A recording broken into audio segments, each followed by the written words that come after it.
multitasking is a really beautiful way to do two things poorly, right? Yeah, exactly. So the brain really, there is no such a thing as multitasking. There's Mhm. context switching. So you can keep rotating what you're focusing on, but a flashlight cannot shine on two spots at the same time. But you would be much better served to push one thing out, get that success going, and then start over clear headed and focused and get the second thing out. Do one thing well at a time and it will serve you long term. Do three things at the same time, you're just, like a dog chasing a leaf in the field. Hello and welcome everybody to the Your Best Self podcast. My name is Robert Hurt, and today I have the honor to be interviewing Kris Ward.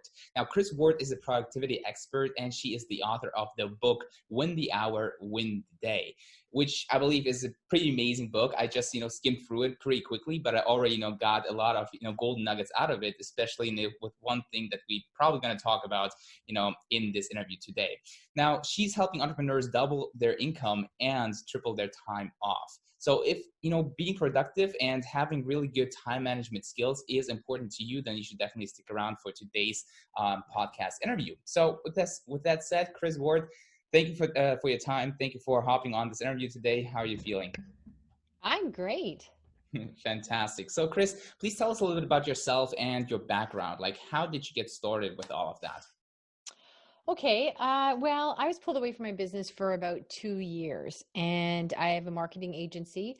And when that happened, you know what? I returned. My husband had been diagnosed with colon cancer. And when I returned after his passing, my clients were not aware of my absence. They had no idea I was away, and they were shocked of what I was going through. And they just literally had no idea. They kept repeating that. So, what happened was when I returned to my business, not only had it survived, but it had thrived. And so these clients started asking me, like, well, how did you do that? How did that possibly happen for you? And so I started to talk to them because they were, really gentle about it, not wanting to pry during a difficult time. But I started working with them under the capacity of productivity because, as you can imagine, I had a renewed sense of how important life was and how fragile it was. And I feel that your business should support your life, not consume it, right? Having dreams should not eat up, all your personal time and your family time. So I started working with them and helping them, stop doing things they hated and taking real vacations and, not hiding in a closet when their family members are looking for them, answering emails. Yeah. And, really just getting to the point, because so many of them just thought their dreams are too big and you had to grind it out and you buy new technology and, you're just constantly racing against time and repeating that cycle. And so I started working with them and they started having all this success and they really fell in love with their business again. And they were able to be more creative and more opportunities, make money in less time and have a bigger impact on their audience. So, I wanted to take that success and I wanted to help more entrepreneurs. So then I wrote the book, Win the Hour, Win the Day, based on my teachings and what I had, implemented with my team and as well as my clients so that we could help more people because life does have interruptions and you do get busy and stuff happens and you left a job for a reason, right? There's all this freedom lifestyle. And, for most people, that's so far removed from anything you're experiencing as an entrepreneur. So I just thought business should be fun. And this is a way to do it. That's fantastic. Thank you so much for sharing that. And, I also believe that time management is so critically essential. And I would love to get, your point of view on that because we all have the same 24 hours, right? But sometimes it seems as people can get so much stuff done in those 24 hours and other people, they just sort of just waste their time doing something, they like busy work. So why is it so important to really, sit down and think about like a time management tool or really, be good at time management? Well, that's such a great question and I can unpack it in so many different ways. And, the thing is, so many entrepreneurs there. I did this for years too. And, this is how I implemented, luckily, these things in my business. When I started to see out year after year, in the first couple of years, you start to think, oh my gosh, okay, once this happens, or once I get caught up, or once I get that new client, or once my new website gets up. And all of a sudden you realize it's 4 years and I'm still saying, once we get around this next thing. And then I realized one day that, if the idea of business is to get more business, then if I don't have time for whatever today, I'm not going to have time next year. I hope to be busier and have more clients. And at the rate I'm going to be more tired. So I just Mhm. realized something had to change, and that fundamentally, so many of our governing principles were flawed or we weren't educated on them. So what I talk about with productivity and time management is, it's what I talk about in the book is, it's not a heavy system. It's easy and permanent fixes that you can do today. It's not this new system and color coded. And there's so many things out Mhm. there just heavy and complicated. Yeah, And true. that's not what we're about. So there's very simple strategies, and we can dive into a couple of them here. Mhm. But it's really about just allowing you to stay in your zone of genius, which is what Mhm. generates your income, allows you to have a bigger impact, and to get those projects out, because that's the problem as entrepreneurs. You have all these big visions and Yeah. you just can't keep up with them. And then you're, as one guy said to me recently, he was getting so frustrated because he said, I have new ideas, but I can't even Mhm. implement my ideas for today, never mind the newer, bigger idea, right? Exactly. Mhm. So it's to take the pressure out of that and the frustration.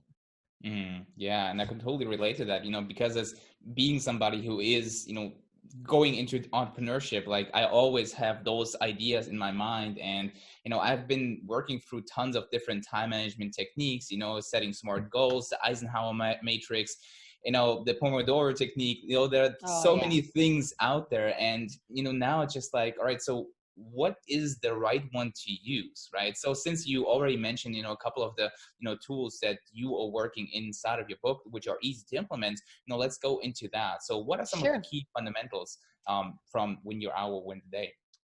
Well, the first one is, if you can win your hour, you can win the day. So Mm-hmm. that's really important. And what happens is, too many people, and I did this for years too, you dive into the day with this mighty to-do list in your hand and you think you're going to accomplish all that stuff. But what happens is, you've been over generous with the amount of time you have in the day. And there's so many reasons for that. First of all, a to-do list is a percolating list of emergencies. So anything that's in a to-do list is going to cause you problems, because there's no order, there's no ability to dictate which comes first, or how much time it's going to take. So that always causes you problems, and we can expand on that a little bit Yeah. later. And the second thing is, what happens is, you have this false sense of time, and you also don't know when you're off course. So what I do tell people is, plan your hours, and not to get heavy with that, but here's a really good example. So many people don't put on their calendar what they have to do every day, because they say, well, Kriss, I already know I have to do that. This calendar is really for outside appointments, so I remember to be somewhere to do something. But that, whatever you're doing with work, that takes up time. And so that's like saying to me, Kriss, my bank account, my car payment comes out every month on my bank account, but I know that, so I don't count it. So that money's still gone. So what happens is, so many people do stuff every day and they don't put it on their calendar, and they're walking into their day thinking they have 8 hours, but they might only have 5. So right off the bat, that's faulty math. Mm-hmm. And that's a huge problem. And for myself and any of my clients I work with in our coaching program, when we start, and I don't mean list every little thing and get all crazy with it, because there's no sense just filling your calendar as a new thing of busy work to distract you. Yeah.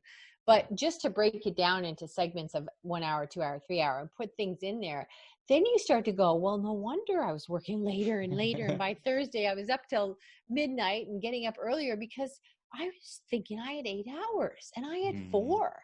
So the fundamental math is faulty to start with. That's Yeah. problem number one. Mm-hmm. And I can dive into them all if you like. Yes, So, please go ahead. We have more okay. time to go. All right. Problem number 2 is the to-do list. So what I would say to you is, let's say, for example, you were going to go on a road trip. You're going to go visit grandma or the in-laws or somebody like that. And it's like a 6-hour road trip. And, if you used a GPS, you would say, okay, the GPS tells us how much gas and, when we'll get there, and this kilometers, everything, Mhm. miles, kilometers, whatever. And it will tell you instantly when you're off course. So you're not driving along and all of a sudden you go, when do I tell these nice people in the car that I should have taken that exit 2 hours ago? Yeah. So instantly, when you're off course. But if you took that same trip and you had a to-do list, it would say things like, bring extra cash, bring warm clothes, bring snacks. It would Mhm. not have any success on the outcome of your trip. It would just be things like that. And Yeah. so people say to me when I say you shouldn't be operating off a to-do list, they think, oh, I'm talking crazy. Like there's no piece of paper or you can't write Mm-hmm. anything down. What I'm saying is these things have to be planned out for time. Yeah. Otherwise, nothing gets done. And if you would want that for a GPS for a road trip, wouldn't you want that for your business? Mm-hmm. Right? True. True. Make Mhm. sense? Yeah, absolutely. So would you say that, when I mean, to-do list is like probably one of the first things people, do. And I think that's like the worldwide most used tool when it comes to time management. And, people think that this is their time management tool, right? So Right. you obviously said, plan your hour. So would Hmm. you like sort of perhaps take the to-do list first and then go into your calendar and then put this thing, all right, I'm gonna do meditation at 8:30 in the morning, and then you basically go one thing after the other, you just put into your calendar and set a specific time for that. Yeah, so you can have a to-do list. Like Hmm. you can start off, really, I would call it a brainstorming list. So if you Yeah. said, okay, here's what I'm going to do. So for example, when I wrote my book, When the Hour, When the Day, I said, all right, here's what I'm going to need. I'm going to need this, I'm going to need that. And I just start making things and to get an idea of I need to Hmm. be looking for an editor. I need to be looking for that. But they had to go on the calendar because here's a great example. And I had to use everything I had of my strategies to write a book about productivity, because it's Hmm. really easy to get derailed. A book is such a big project. And True. so for me, what I often talk about, and I talk about this in the book, is working backwards. Okay. Mm. So working backwards means like if I wanted the book out in June, I had to say, okay, then when does it need to be to the editors? And then how many pages per day? So long story short, I figured out that it was like 5 pages per day, Monday to Friday. Mm. Now, to-do list would be like, okay, I want to have my book out. Often people say I'm going to work on my book every week, or, I'm going to chip away at it. I want it out next summer. And that's when it just becomes these things you don't get to, like, oh, Christmas happened, this happened, all these things happen. Mhm. So what would happen is sometimes I would think, I don't think I have 5 pages in me today. And I'd be like, Mhm. okay, without that plan, I'd be like, you know what, I'll be better tomorrow. I'll just work harder tomorrow. I'll do more tomorrow. But I would realize, well, if I don't have 5 pages in me today, I probably don't have 10 in me tomorrow. so, Mhm. so Yeah. then that made me more sober. Like I Uh-huh. need to get on this because this is not, if it doesn't happen today, it's not going to happen tomorrow. Mhm. So then I had a more realistic plan versus Mhm. something that I'm chipping away at, like on my mighty to-do list whenever I have free time, or at the end of every day, I'm going to work a little bit on my book. So that then it just dissolves. So Mhm. that's where I talk about in the book. It's really simple and easy strategies. What people tell me all the time and my clients and stuff, it just changes how you see time and Yeah. how you see your business. And Mhm. and that's the fundamental stuff there. Yeah, I really like the idea of working backwards, because then you Yeah. can it's sort of like reverse engineering what you're trying Yeah. to achieve, and now you all of a sudden know every step of the way of how you can get there. And this principle applies not probably not only in time management, but in basically business like, or in life Yeah. in general, right? You can use Yeah. that for anything else. Yeah. So that is pretty cool. So, since I already mentioned, earlier on that there are like so many different time tools or, frameworks out there, as, setting smart goals, Eisenhower matrix, getting things done and all of that. How was your process or your time management, process different from all of these? Well, because they usually have a new system that you have to implement. And I just really want Mhm. to change how you see time. So these are Mhm. all very doable strategies that once I explain them to you, you can go, oh, all right, that makes sense.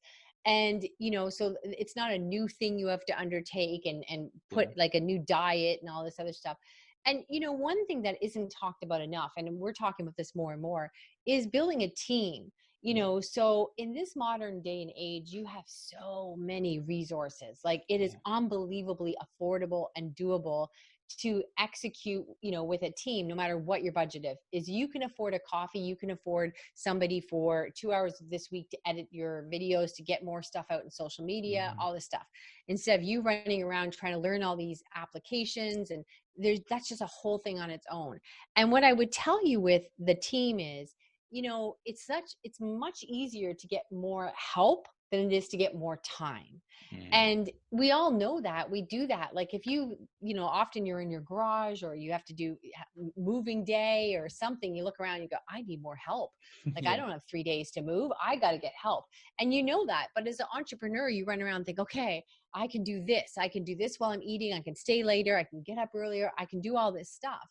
And Mm. you sometimes have this false sense that so many limitations. You have Yeah. this false sense that you have to do it all yourself or that you're saving money by doing it yourself, and True. which is just absolutely ridiculous because, Yeah. whatever your zone of genius is, let's say like for me, a marketer or an author, well, then I shouldn't be trying to keep up on the latest apps Mm. for tweaking a video. Or, I shouldn't be learning how to do a thumbnail. Or I've worked with clients who are up to 2 o'clock in the morning. She was a high-end specific niche accountant trying to do a flyer for an event she was, Yeah. is going to speak at. And it's like, that's Mhm. not where her time, she should have showed up rested. Like she went to all kinds of schooling Yeah. and high degree of academia. And she's trying to figure out this flyer that didn't even look good. You know what I Mhm. mean?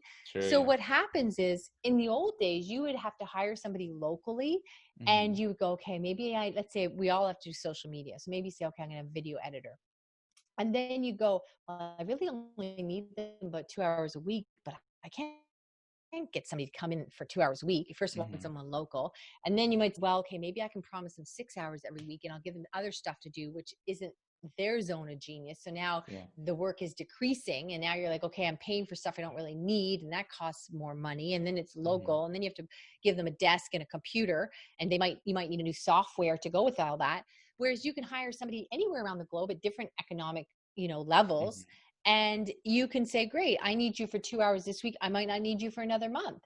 And Yeah. people get so confused that they can't afford it or that they have to know how to do it themselves in order to train or supervise somebody. Mhm. And all that is just not the Mhm. case. So Mhm. one of the biggest things I love to talk about is you can totally leverage your time, have a bigger impact, enjoy your work more, have more opportunities with your clients, make more money, and Mhm. just have a team that you can lean on. And team could be somebody that assists you for 3 hours a week, just like all those big success stories of business, two guys in a garage. I totally agree with you. That like a lot of people have this misconception that they need to do all of the things by themselves. And that's something that I'm very guilty of as well, where, I always thought that, all right, at first, like if I can do it myself, like why should I give it to somebody else? But now it's like a couple of months ago, I started to realize that, my time is worth more money than, this task is actually worth. Right. And when I learned that, you know, like this task is worth like $5 or $10, but I, see my hours worth of like $100 or even more than that, then this is a task that I should probably, delegate to somebody else. And I believe a lot of other people have the same misconception that if I can do it myself, why should I pay somebody else? Because, maybe they have a limited budget, or, with whatever other reason, that is. So what are some of your favorite platforms, for example, to outsource things? Or what are some of the, yeah, let's first Yeah, tackle those are that all question. great questions. You know Yeah. what? It reminds me, we just finished this whole platform, this little opportunity. I want to throw it out there for your audience Mm-hmm. because we just built this little page where it's got a bunch of free gifts, and some of it will speak to what we're talking about today. So when you come on a podcast, often you'll offer a free gift, but I'm going to Mm-hmm. tell you about a page. I'll give you the website right now. And we've got about Fantastic. 9 or 10 really awesome gifts on there. So your Mm-hmm. audience might really like that because it's really a lot about what we're talking about today. Okay. So if you go to www.winthehourwintheday.com/free dash gift, that you're going to get some real treasures there. And it's about what we're speaking about today. So that will help you Mm-hmm. out. So you get some insight on how I took a 1 minute video and my team Mm-hmm. turned it into like a month's worth of content. So Okay. www.winthehourwintheday.com/free dash gift. Now, what I would tell you is you mentioned some really key points. So the first thing you said was, my time is worth more, and I totally believe that. But what Mm-hmm. happens is it takes people a really long time to get there because you think, Yeah. who am I? My time is worth more. If I could save money, that money I don't put out is money that sort of, all that stuff. When you're an entrepreneur, you're just always thinking about the budget and all this stuff. It's not about what is your time worth. because sometimes that's really hard for our heads to wrap around that until you get to a certain level of success. But what it is the missed opportunities that you're not getting to make more money. So think of it like this. Let's say you were a chef and you went to school and you're all this training and you're a chef and you're really good and you're opening up a real small little place. You're an entrepreneur and you're starting small. So let's say we can get like in this cute little bistro thing, $20, $30 a plate for the food. Would you then say, okay, I should be back there because I'm the one that can do this and I should be making these beautiful little plates and people will come in and start speaking about how great, we are, all this stuff. Or am I going to run out and I got my grocery list, I'm going to go to the store and get the groceries, and bring the groceries back, I'm going to unpack them. When people come in, I will seat them nicely, say, thank you so much. This is my place. I've always dreamed of it. Really, we welcome you. Hold on, be right back with your drinks. So, I mean, where would the income growth come from quicker than if you are back behind banging out 25 plates in 2 hours versus sitting everybody and getting the groceries yourself, right? And that makes sense when I tell you that. But as entrepreneurs, we go, oh, no, I can't do it all myself. But what you're doing is slowing down. You're not getting to that next level of success where you get bigger, more paying customers. And also, I would say too, when I started my business like 12 years ago, there'd be times I was in meetings and somebody asked us if we could do something. And I'd be thinking, I don't know if we can. But I would, of course, you take the job. And then you're like, oh, I priced that wrong. I didn't know how much was involved in it. And now we've got this new project and we're onboarding it and the other customers get pushed to the side. But now you can go outsourcing and you could just say like, oh my gosh, this is a project. Can you do it? And you can just have somebody implemented on your team with the right strategy in a good 24 hours. So you asked about which platforms do I use? And I would tell you, here's another mistake people make. They work, they'll hear me do this or on a podcast or a speaking engagement, and they'll say, oh, Kriss, you're so right. This is the answer. I need to start building out my team. And again, team could be like 3 people working 3 to 4 hours every couple weeks for you. But it means that, when you've got a batch of videos, you can give it to your video editor. They might work 6 hours this month, but then that 6 hours, they're going to be way more effective at video editing than you. So the 6 hours that you pay them might be 10 hours, 12 hours of your time, and you're making mistakes. Okay. So then you take that 10 hours off your plate, and now you're more focused on getting the next customer and all the things that you do really well. But what happens is hiring people is a whole strategy. I have worked on this for years with myself and my clients. We're building an info product. It's simple and easy and amazing. Once I show you all these ninja tricks, you go, oh, that's so amazing. But it's not about which platform you're on, because that's what happens. People say, oh, I listened to you, Kriss, and I went and hired this person. And, I had somebody last week saying, oh, you know what, Kriss, I don't know. I've been doing this for about 7 years, and she said she hired a bunch of people and they were in-house and then they didn't work out, and she kept them rather than deal with it. She didn't know, then she hired somebody new and that didn't work out because she had no hiring strategy or practices or principles. It's just like, just because I need a haircut doesn't mean I'm going to cut my own hair. Right. So for you to say, well, okay, great. Then how do we get online? There's a whole process, and the process is easy. I mean, let's say, for example, I'm putting a job up on a platform. What I often do, and we have all kinds of ninja tricks like this, is I will say, let's stick with the video editor story. So I put up a little blurb, and then I give a sample of this is the kind of work we'll be doing. And it's very brief, because the old days, when I started doing this like 7, 8 years ago, I would put this big, long description up that was insane because I thought I'd be specific, and it just eliminated a lot of people. So it's better to show and tell, give an example. And then I might say something in the job description like, in the subject line, please put Super Bunny. And what happens is I scroll down really quickly and I get 30 people apply, and I can see only 10 of them put Super Bunny. It means they read it carefully. They've got an eye for detail. That tells me something about them. And then I just eliminate the first, 20 and say, okay, good. You didn't listen. Off you go. So then it cuts my time down. Kriss, I don't have time to read all those job applications. This is nuts. Well, we show people all the time on video how to do this really simple, and it's just so effortless and so easy. And we've got all kinds of little strategies like that are highly effective. So it's not just, okay, you're right, which platform do I go to? Because what happens is you end up in the same spot after spending money. And that's why people then buy into the fact of, oh, it's the economy, nobody wants to work and all this Yeah. stuff. You just didn't have a hiring strategy. You didn't have a Hmm. training strategy. None of these things take any amount of time. They're Yeah. very easily implemented if you know how to do them. Mm. So that's hugely important. Yeah, that's very true. Yeah, I totally agree, because if you don't know, how to hire properly, any platform you're going to go into, it's going to suck, because in the end you will not, hire the right people. So probably the question should have been like, how do you hire the right people? Right?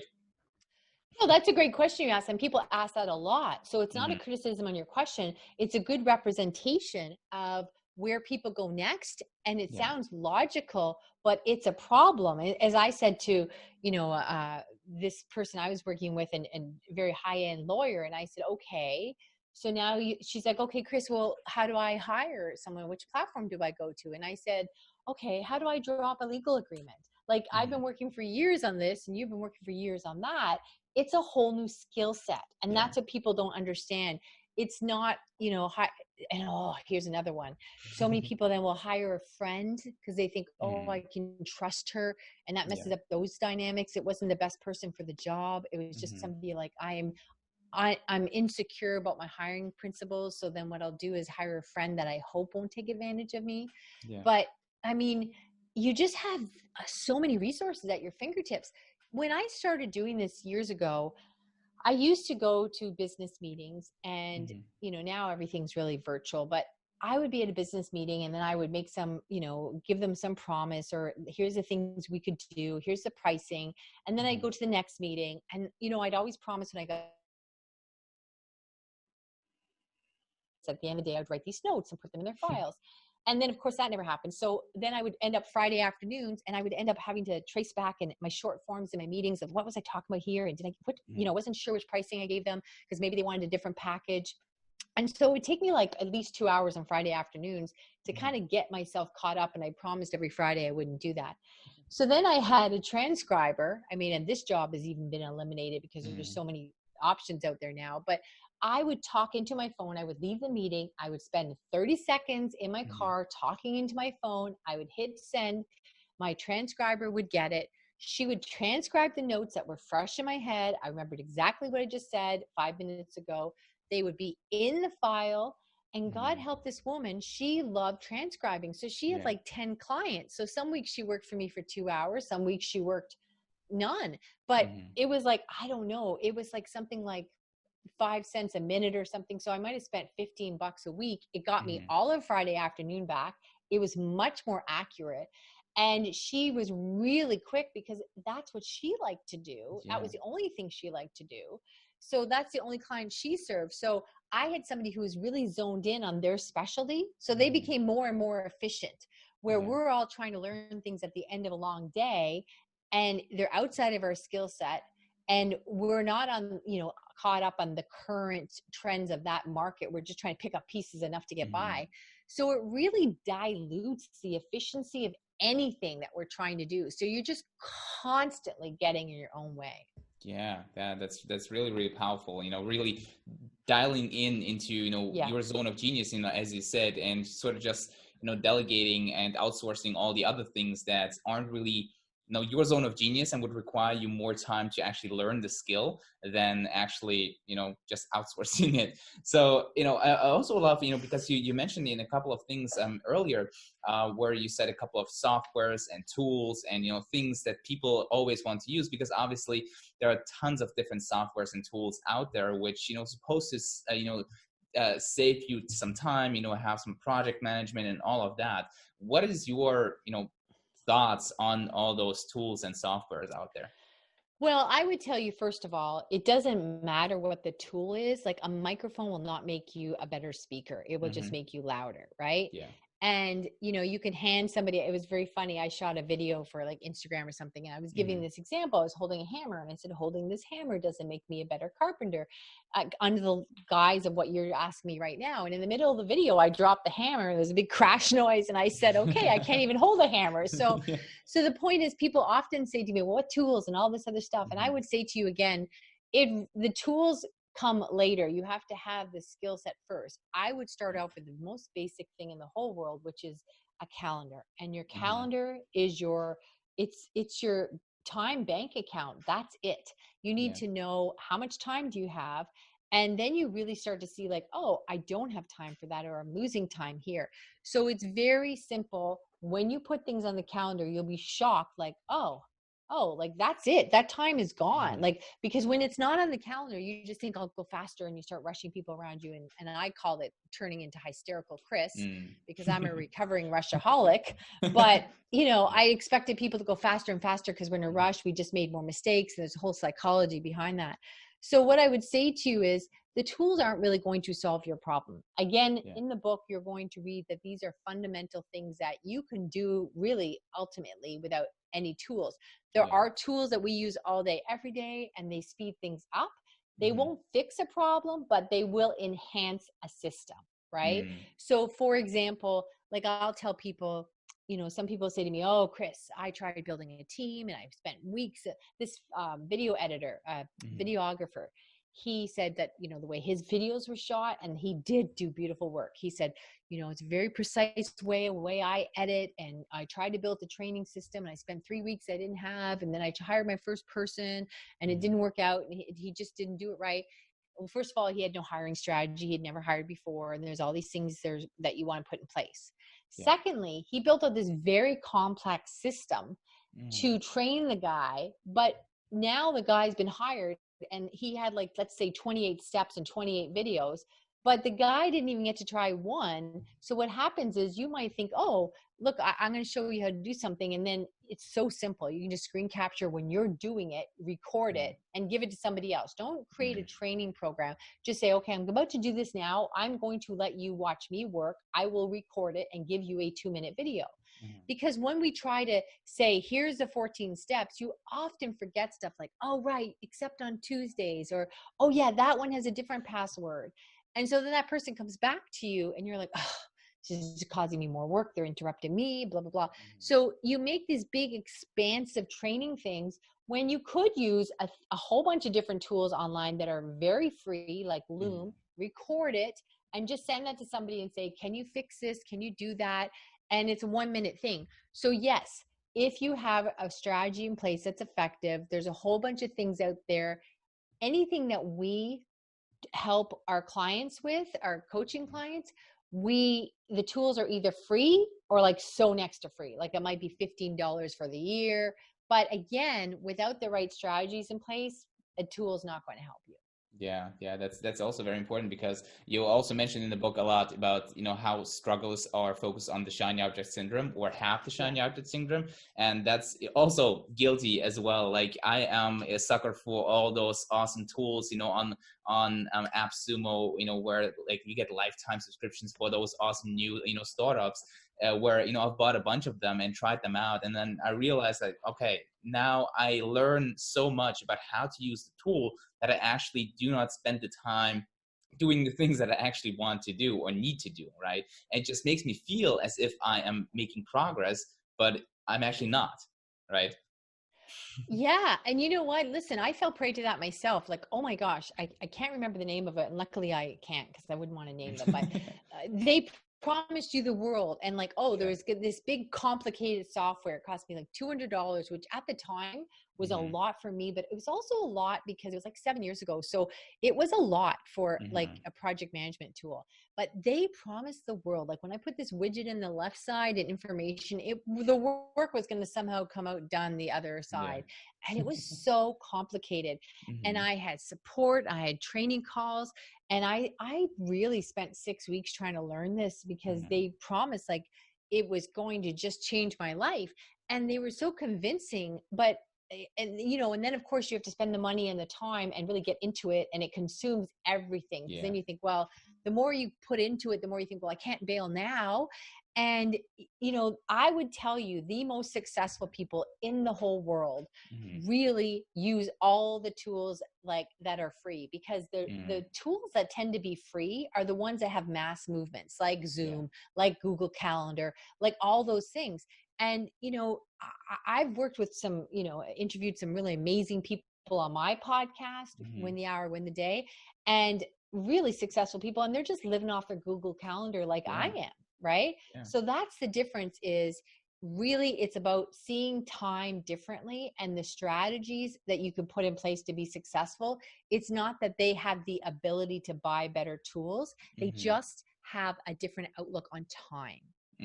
Yeah, and that's very very true, because like I believe that everybody who is starting into entrepreneurship, they really get sold on these things because they perhaps start to be marketers themselves, so they tend to see all those tools and softwares that are so shiny because they as you said, they promise you the world and you're gonna get better faster. You know like you're gonna do Yeah. stuff in just like 2 hours, which would take you 24 hours. But then like the longer you are into this whole journey, you realize that actually what you need is just the essentials. It's literally just pen and paper, calendar, and just the basic tools in the end, and you just revert back to those like all the time, because that's what happened to me. Like I have bought so many different tools and journals and Yeah. tried out all the different things, but I always came back to just having my journal and piece of paper, pen, and that's all I needed in the end, right? So Yeah. that's very funny that a lot of people go through that transition of figuring out that they don't actually need those tools. Because you're desperate and you're scared and you Yeah, try to keep up and you're true. tired and you think, okay, well, maybe this will be the answer because working harder, staying later. I mean, I just don't Hmm. believe in all that. I think your business should support your life, not consume Yeah. it. I think business should be fun. And Hmm. I think that's old school, grinding it out. And the type of people I work with are the ones that often felt like, oh, Kriss, you don't understand. My dreams are big and I have all these things I want to do. And they think because their dreams are so big, it takes so much work. But I would tell you, the bigger your dreams are, the quicker I can get you there, because you've got big dreams. So then it's like, oh, we can, I can help you implement resources really quickly, Yeah. versus when you have small dreams, you get caught up in the details, right? Mm. So it is, it just breaks my heart to see people running around and not even the money they're spending on all these tools, but that they're delaying. What happens is you end up moving further and further away from your goals. So Mm. often you go, okay, let's say I need let's, whatever it is, let's say you want to get your own podcast out or your own Yeah. book out or something, right? And then all of a sudden you're thinking, well, here's a classic example. It's a little outdated, but it used to Mhm. remind me of this. You think, oh, I got to get my website up. Okay, I'll Mhm. do it. I can't afford it. I'll do it myself. Fine. And then you realize, oh, I need to learn more about SEO. So then you Yeah. think, oh, I take a step back and start, oh, SEO is a whole thing, right? Uh-huh. And then you start realizing something else. And all of a sudden, Mhm. the website was just the thing to be Yeah. updated to get you to the next thing. It's not even Mhm. what your desire was. It was the thing on the way to the thing. Yeah. And now you're going in the opposite direction and Mhm. you're up to your eyeballs in SEO and you don't even remember how you got there. Yeah. And you're moving further and further away from your goals. Yes, absolutely agree. And this is probably like it happens to everybody, and it's just crazy, how you just go down this rabbit hole of you just wanted to do this one thing, but in the end you got to like this whole other different thing. Yeah. All of a sudden you're like, how the hell did I get here? Like what? Yeah. Like what happened there? And also, Yeah. you said one thing, being caught up in the details, right? Yeah. And this goes back into perfectionism, which obviously is also probably one of the biggest reasons why a lot of people don't really do or publish the things that they want to, because they Yeah. are so perfectionists and they want to get it right all the time. So how can people that have this perfectionism trait sort of fight that? Well, Well, not that's a fight that, but great, yeah. yeah, Hmm. that's a really great question. And I for years did not think I was a perfectionist because I thought Mm. that, like, I never expected things to be perfect. So that never sat with me. But what I did expect was that if I showed up, I wanted to look my best professional self. And I wanted people to know, like, we put a lot of work into this. And I just really expected to give, if somebody was going to give me their time or whatever, I wanted to put my very best Yeah. work out there. And so you can call it a different thing, but what I was doing was delaying the project, and really I was a perfectionist. And Mhm. so what happens is when you have these things in place and you have a team with you, or you have a calendar and you're following this mapping of saying, okay, because I said the book had to have 5 pages per day, blah blah blah, the book's coming out in June. Then when we were looking at the cover, it's like, okay, I've got 3 weeks to get this cover up, versus, because I had a deadline. So Mhm. then it's more clear to me. And so it's like, okay, it's got to be done. I got to get it out. Or when you're mapping these things on your calendar more clearly, you realize, oh my gosh, I've put this off twice now. It's supposed to take a week. It's Yeah. taken 3 weeks. When it's not on your calendar, you look at the ceiling and you go, oh, I'd hope this is out by now, but we're just a little bit late and you don't realize you're 6 weeks late, right? So what happens is if you have a team and if you do map things out in your calendar, it will keep you moving along because you can't improve what you don't measure. And you have this false sense of warped time when you're looking at the ceiling, kind of gauging like, this took a little longer than I thought. So I had to really let go of that too. And again, for my podcast, the cover that we came up with, oh my gosh, it's still, I look at it and think, okay, I want to change the picture. I want to change this. I want to change that. But long story short, we made a decision, and in 4 weeks, we got the podcast up and out because it would time into a speaking gig I was doing. And so it just worked that way. But the old me, and even when I presented the idea of a podcast, my Win the Hour, Win the Day podcast, when I presented it to my team, it was in the fall. And I said, I think this would be a great idea for the spring. And they said, Kriss, you have the speaking gig coming up. Why don't we launch it on that day? And I said, well, that's in 4 weeks. And then they said, well, why don't we use the principles from the book and just make that a priority and get it out? And I was like, okay. So suddenly I couldn't argue with their wisdom, and we changed everything around, and we just made that the primary thing. That was the thing I did the first thing every morning for an hour, because you do your creative work first, your emails and stuff later. And we got it out. But I was quite comfortable with it. It would have been coming out in the spring, 6 months later. So that's what happens is when things are on calendar, you start to see how things go together, how they impact each other. When they're on a to-do list, you really have a distorted sense of accomplishment and time. Yeah, and before I move to the next thing, I just wanted to mention on this thing where you just said that it's going to be good launching this podcast in just like 6 months, because sometimes we think that things take actually longer than they actually do, right? And I personally, for myself, like once I launched my own podcast, I first thought that it's going to be so much work, and I need to get this ready and this ready. I need to have a cover and all of those things. But then I realized that, all right, one, I'm overthinking a lot of the things, and two, I'm being a perfectionist right now. So like what I did is I literally just reached out to the first person, like, hey, do you want to be on my podcast?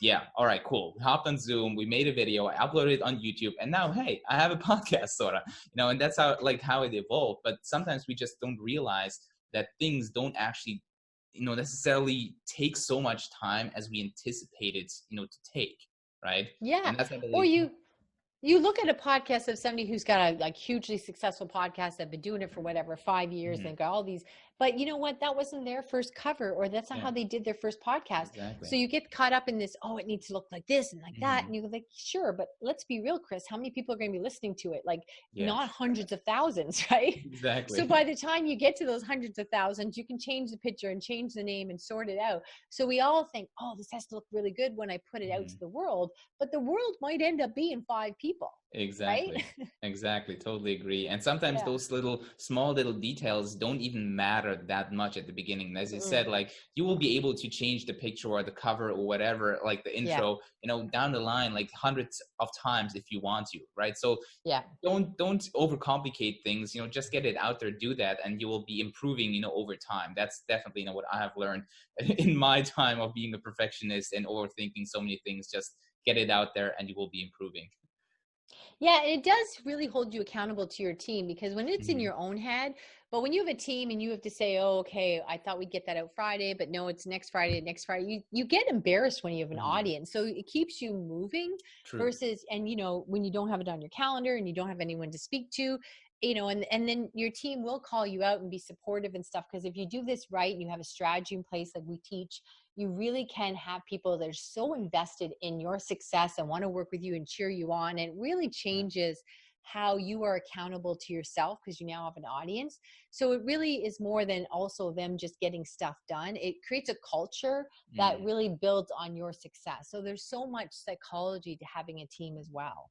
Yeah, that's very true. And one of the other thing that I wanted to talk about that you mentioned is deadlines, right? And I believe deadlines are obviously essential, for success in the end. But as an entrepreneur who is able to map out their projects, their themselves, sometimes we don't have those real deadlines where, if you have a client and you need to, hand in the project by that time, that's a deadline. But sometimes, I want to create this funnel. I can do that in 1 week, or I can do that next month, right? So I can Hmm. create this fall, and this is like the idea of the false deadline, where, if it doesn't happen on that day, nothing is going to happen in the end, right? So how can people that have those false deadlines or don't really have those real deadlines still use the concept of deadlines? Well, what I would tell you, and I suggest in the book you read up on working backwards, because what would Mhm. happen to us in the early years of, let's say we had a marketing campaign for a client, and we had this idea, like, you know what, here's what they want. They want, A, B, C, D. And then we think that should take about 3 months. And then we would be all excited. We would dive in and we'd start working. And there might be a hiccup here, or the client didn't get this to us, or something happened there. And what happened is, we didn't know when we were off course or how off course we were, right? Mhm. So then you'd get close to the 3 months, think, oh my gosh, we're not nearly like where we should be. Whereas when you work backwards, like I gave the example with the book, I could see really quickly. So if we said, okay, this is when this has to be done, 3 months, let's use the book rather than me explain Yeah. everything about my marketing agency and why things had to be in place. But with the book, because I worked backwards, I said, okay, I have to do 5 pages per day, Monday to Friday. So in a month, I could see, oh, I'm off. I'm behind 30 pages, or I'm ahead Mhm. 5. And, then I would see, well, that means now, like the editor told me she can only edit it, especially in the summer. She said, I'm going away for 3 weeks. I can only do it during these 2 weeks. So suddenly it's like, oh, because I worked backwards, I realized I told her I'd get it there approximately the first Yeah. week of June, but she's saying that will not fly the first week of August. So I worked backwards, and I could see really painfully when I would be off course.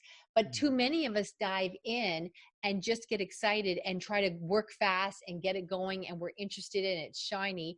And then other things come into your path. It might be situation or things going on in the world, or a family thing, or somebody's sick, and all of a sudden you're like, oh, okay, I lost a week, it's no big deal. Oh, this happened, it's no big deal. And all of a sudden you don't realize how off course you are.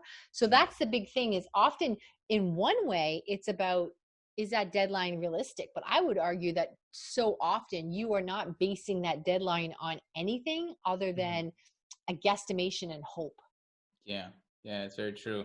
And because I asked that question, because for me, like personally, like I don't have a team yet, right? So no people are holding me accountable for what I do, so I have to do that myself. And sometimes I seem to not really have those deadlines, or I tell myself, all right, this is my deadline, but in the end, it's just like, as you said, it's this guesstimation of like when I might finish it. But it's not like, for me, it doesn't really have this impact of all right, this is the deadline, but it doesn't make me work more, or want me to finish by that time, because I still have the perception like, oh, okay, I can do that Do you have after the clients? deadline as well. No, I don't have clients right now. So like, So let's say so somebody wants. Mhm, mhm. what's the foundation of your business?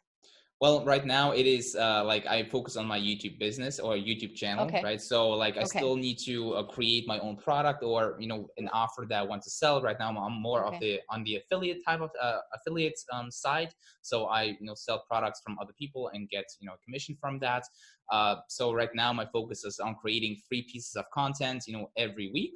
This is a deadline, or right now this is the schedule that I have really set in place. So for me now, those are deadlines. Every Monday, Wednesday, and Friday, I need to have like a video ready. And like now I get that because I have an audience. Like I start to get an audience which Yeah. is anticipating my videos to be out on those days. But like previously, where I have been a little bit more into product creation, so info products, for example, building out funnels and Yeah. building an audience on Facebook and all of that. Like if you don't have clients, but you create an offer you want to sell, like you can, as I said, you can do that in a week, or you can do that in 6 months. And so the deadline that you're setting for yourself of, all right, I want to create this funnel, which is going to be ready, up and running with a product behind it in a month, you know but this deadline of in a month isn't really having that sort of impact, because nobody's going to hold you accountable. Does it make sense? Yeah, it does. But I would argue against still you having it in a month. If you said, okay, I want to have this product up in a month, so then Mm-hmm. that means in 3 weeks, I have to make sure that everything, the funnel is done. And in Mm, 2 weeks, I have to have the PDF ready. And in 1 week, I have to have my yeah. copy all written out. Then you would feel a little bit more pressure when you Mm, looked at it. mm-hmm. It's halfway through the second week. You're like, I'm supposed to have my copy done. And this Friday, I'm supposed to be working on the funnel and I don't have anything Yeah. done. So that would sort of sober Mm, you up quickly if you broke mm-hmm. down the steps. But right Mm-hmm. now you're looking at the ceiling. You said, oh, I think it'll be nice to have it done at the end of the month, but you don't have a plan. So you have Yeah. a wish, but not a Mm-hmm. plan. Mm.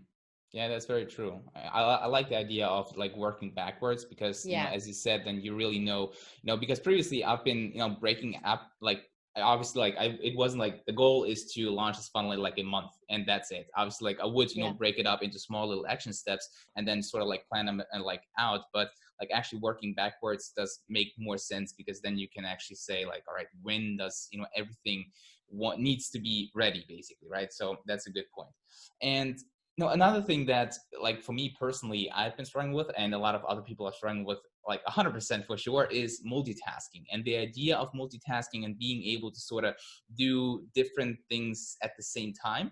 And for me, it was really, really not painful, but I was always the guy who took on different projects and wanted to build out a YouTube business and create my own product, go into coaching and all of that, and do that basically simultaneously. So I was sort of like the fox that is chasing two rabbits, but catching Mhm. none and always coming home hungry. So what's the idea or your thoughts on multitasking? Well, multitasking is a really beautiful way to do two things poorly, right? Yeah, exactly. So the brain really, there is no such a thing as multitasking. There's Mm-hmm. context switching.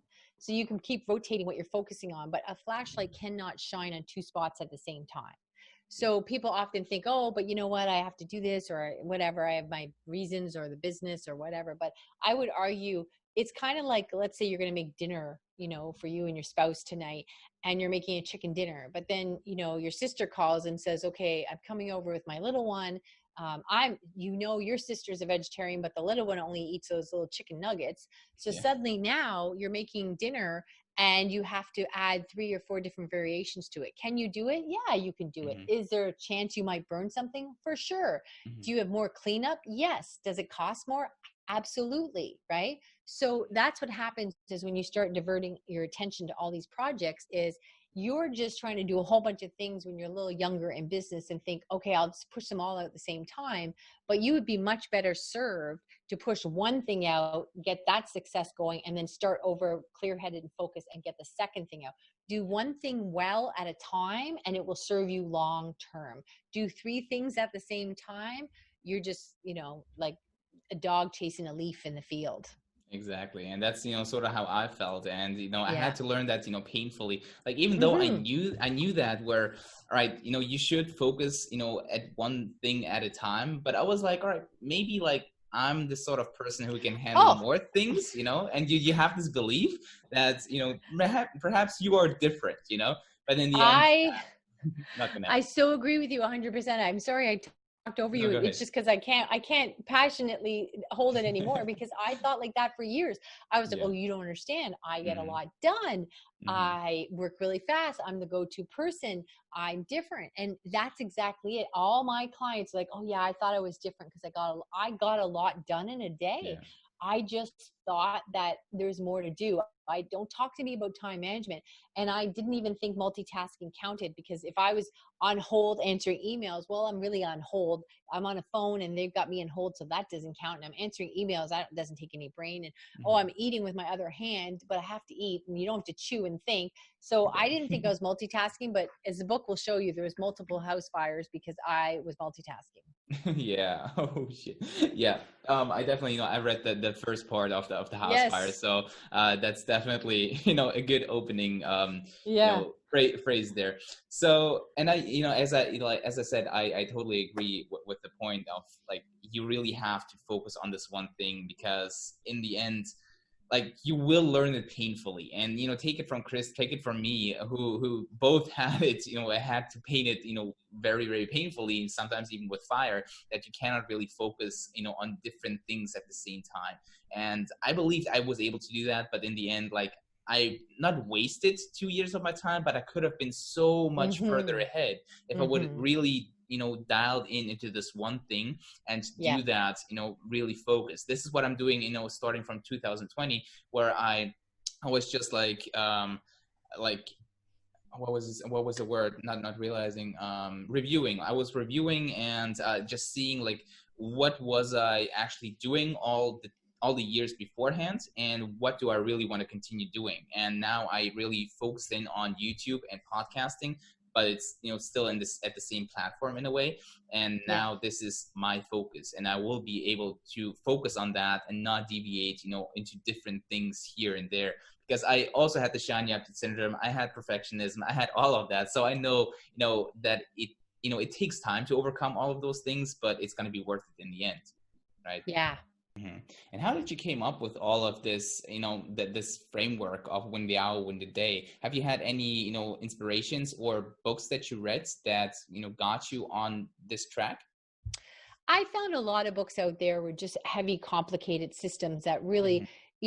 I felt I got a lot done in a day. And so I didn't feel that they applied to me. And then the other thing is when I was talking to other people, they're like, the last thing I need is a new system to learn. I Yeah. can't keep up with my work. So I don't need this heavy infrastructure of color code this and do all this Mhm. complicated navigation, which a lot of softwares, as we talked about in the Yeah. beginning of the call, a lot of softwares promised you. So I was lucky with my marketing agency that I got to bump, shoulders with some very successful people. And I just started to see how they worked and how they, navigated through the day and what their reactions were to things. And I just really started to examine it like passionately and really Mhm. start to notice the similarities. And really, I would tell you that the most successful people in the world, what two things is they viewed time differently than I did at the time, and they all had teams. And so Mhm. many of us thought, oh, once I get successful, I can afford a team, I can manage a team. Yeah. But it's like saying, when I get to the top of the mountain, then I'll buy the ropes and have, I'll get all the equipment and the Sherpa or the other Mhm. guy that's going to help me climb the mountain. I'll get that when I get to the top. Mhm. Well, you're not going to get to the top by yourself. So that Yeah. was another thing I learned. And we talk about, Mhm. some of that in the book for sure, is you will not get to that success without these basic strategies in place.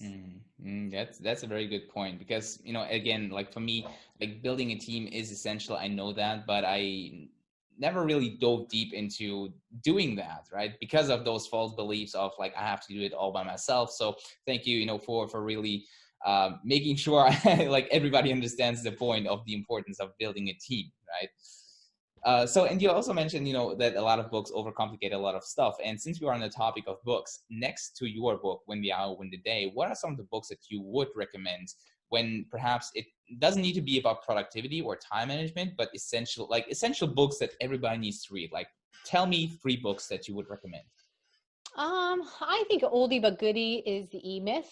A lot of Oh people, yeah. really recognize that as something. It changes, I think, how you see your work. So that sort of supports the Hmm. fundamentals that we put in place there. So that's really important. There's so many good books that I've read.